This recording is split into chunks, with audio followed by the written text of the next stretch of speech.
Ukraine জুড়ে আবারও রাশিয়ার ক্ষেপণাস্ত্র ও ড্রোন হামলা। একদিনেই অন্তত 10 জন নিহত, আহত বহু মানুষ। ধ্বংসস্তূপে পরিণত হচ্ছে বাড়িঘর, স্কুল ও ব্যবসা প্রতিষ্ঠান।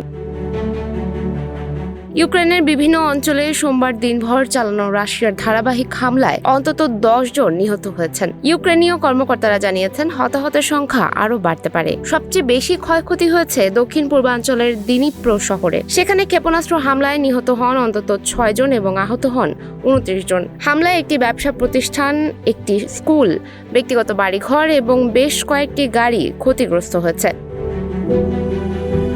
ইউক্রেনের প্রেসিডেন্ট ভলোদিমির জেলেনস্কি জানান, গুরুত্বপূর্ণ অবকাঠামো লক্ষ্য করে এই হামলা চালানো হয়েছে। একই সঙ্গে তিনি ইউরোপের প্রতি আকাশ প্রতিরক্ষা ও ক্ষেপণাস্ত্র সক্ষমতা আরও জোরদারের আহ্বান জানান।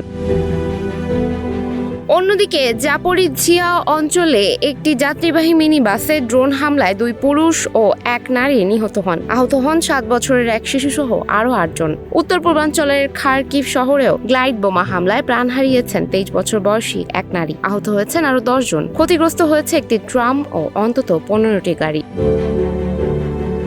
সুমায়া হক তন্নি, নিউজ ফ্ল্যাশ 71।